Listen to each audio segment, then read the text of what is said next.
Good morning, welcome back to Slick's Car Care. So, this week we have already, well it's Friday today to be honest with you, and we've already finished most of the week, but this car may look familiar to you. This is the Alpina XD3 that we coated in a previous episode.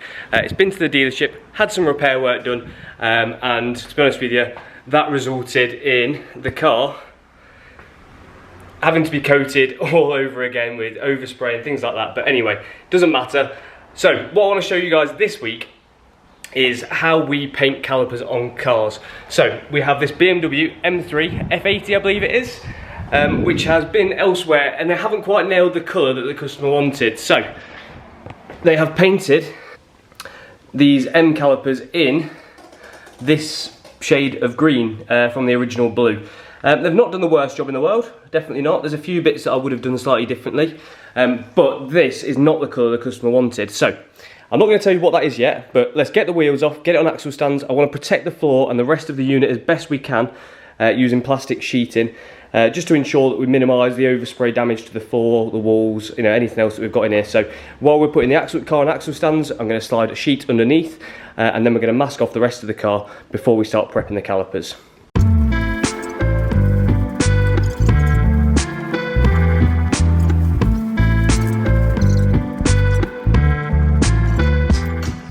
Right everyone, welcome back to another episode. So I'll run you through today exactly what we did to paint these BMW F80 M3 calipers.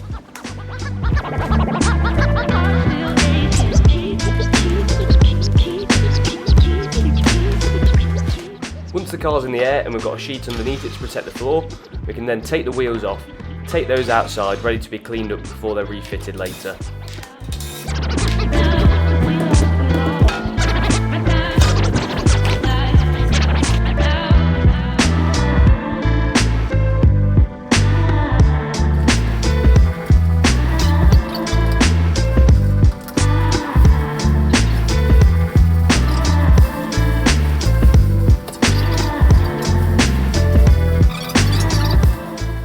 Once the masking sheet's applied, we can then look at dismantling the brakes to be able to mask them as best as possible, so we can cover as much of the caliper as possible without taking the brake line off, and also avoid overspray on areas like hoses, discs and brake pads also.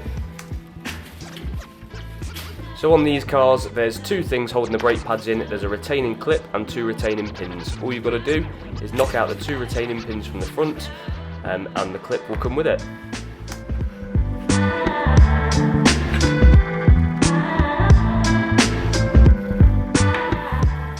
Once those are removed, with a bit of a wiggle, the pads should slide out.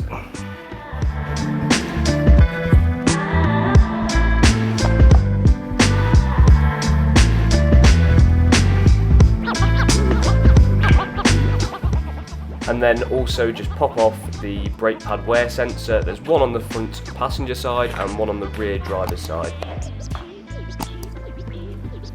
Then we remove all the rubber components, so all like the bleed nipple covers and things like that. As you can see, the last company didn't do this, so they got green paint over all of them, so we'll have to clean those up before they can go back on the freshly painted calipers. But once all those parts are off, we're going to remove the caliper from the car, so then we can remove the disc. We're actually going to refit the caliper to the car, just so it's held in place, so we're not going to try and balance it on anything. But that way, obviously, we're not going to get any paint on the discs either.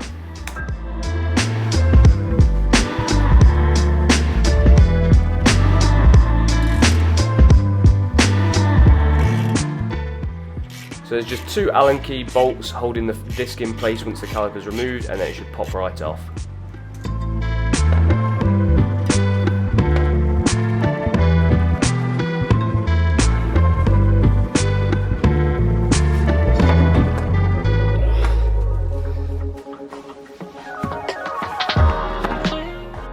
Remember to stay organised when doing jobs like this. Keep everything in order so you know which part goes where, and make sure the pads go on the right side of the disc exactly as it came off the car.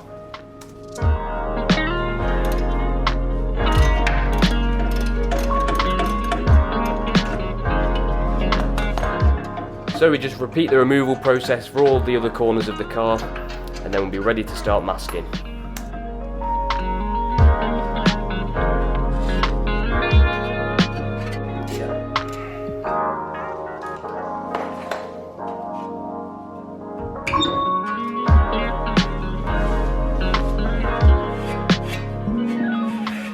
So before we apply any of the masking, we want to make sure that not only the masking tape can stick, but also the paint can stick as well. So we remove all the greases from the surface just using a degreaser and a cloth, but also we'll be sanding the surface of the caliper to make sure that the paint can stick properly too.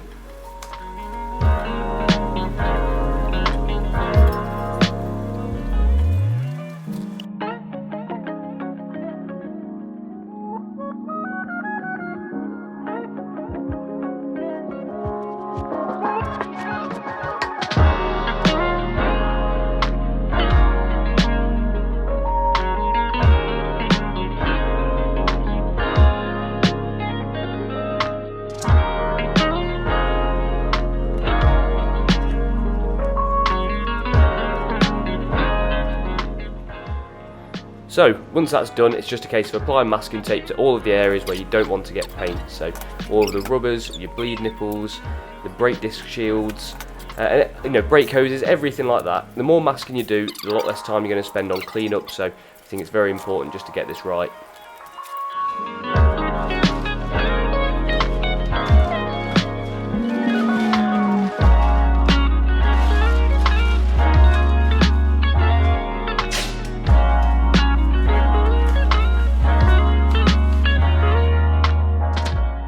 These days it's all about being green and recycling, so we tend to use these 5p carrier bags just to cover off some of the slightly larger areas.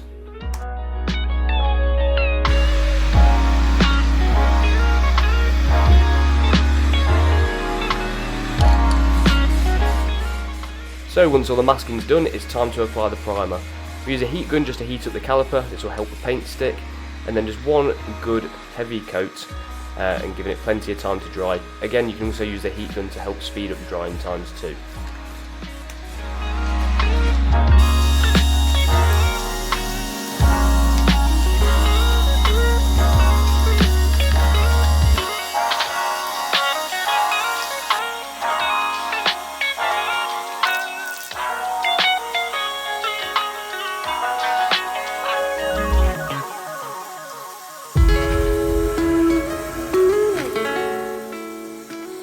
Okay, so this is where it gets exciting. It's time for colour. So the customer has chosen Porsche Acid Green, which is like a high-vis yellow almost, lime green type colour, which is really popular.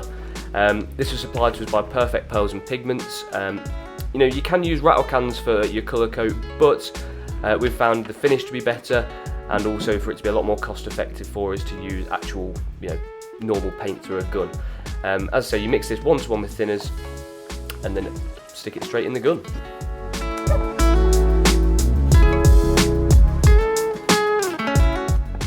I hope you've got your sunglasses on, people. This one's going to be bright.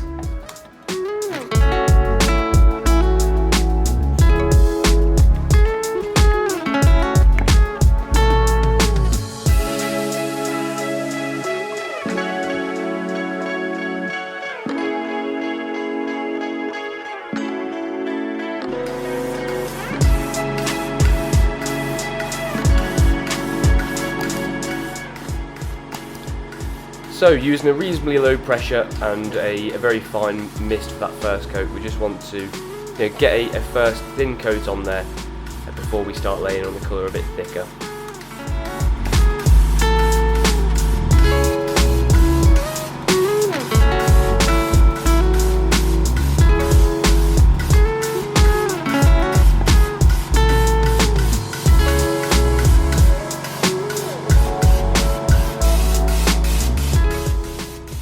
So once the first coat was dry, we turned up the pressure a little bit and also turned up the amount of paint that was going through the gun and just started to build up the colour coat. It probably took about 4 or 5 layers with this paint because it's quite a light colour and also very bright as well. You want to make sure that you've got enough layers on there that it's going to make the colour really pop.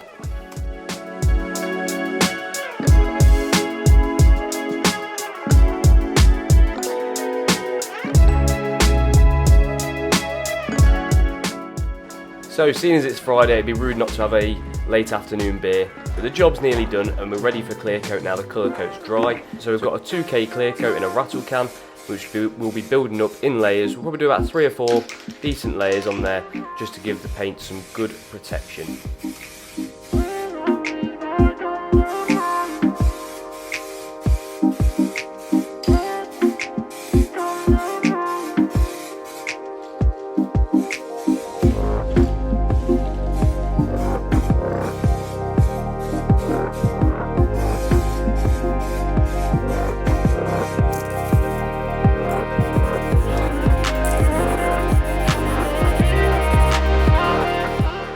Okay, so it's now the next day, the calipers are fully dry. We thought instead of waiting for the lacquer to go off and trying to unmask it and everything like that, we thought we'd just go home, come back in on a Saturday, and then get it all assembled back together when the paint's fully hardened, so we can do that, get it back on the floor, and then we can look at the finished result.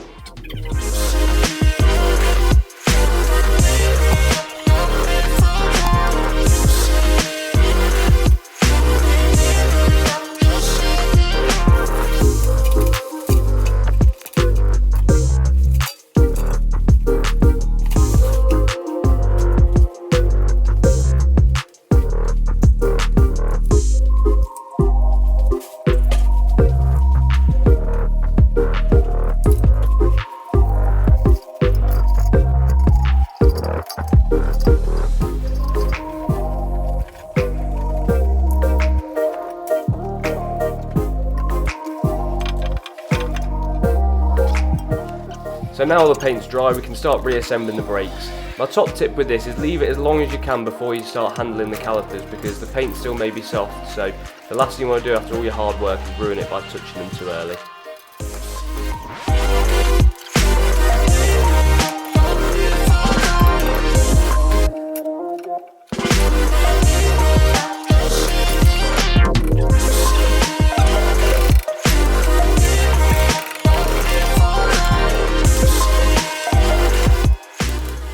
So refitting is the opposite of removal, maybe a bit of negotiation from a soft hammer just to help tap some of the parts back into place.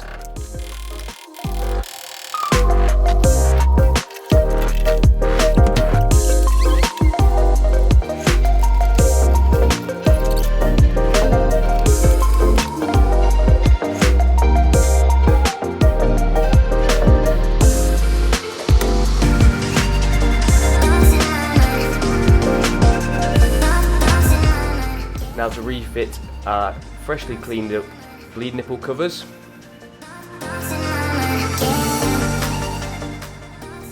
And finally to refit the wheels. This is where you can really stand back and look at your hard work.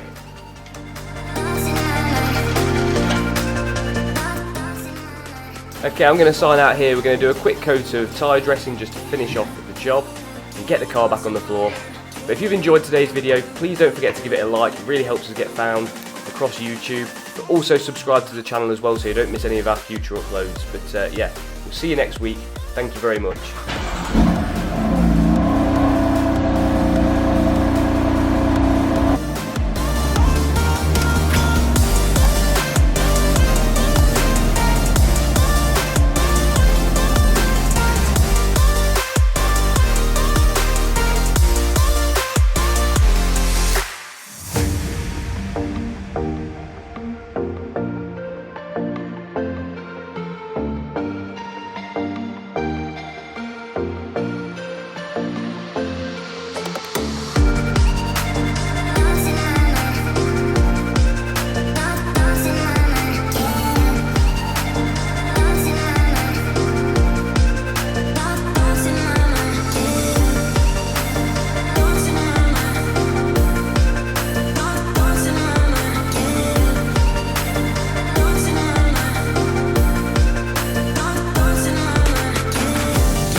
So that couldn't have gone much better. I'm dead chuffed with these M3 brake calipers in possibly the brightest colour that we have ever done a set of brakes. But if you've enjoyed today's video, don't forget to subscribe to the channel, and most importantly, like the video. It helps other people across the YouTube platform see us better, so it helps us get found easier and helps us grow the channel. So like the video, please. But anyway, we shall catch you next Sunday at 6 PM. Peace out.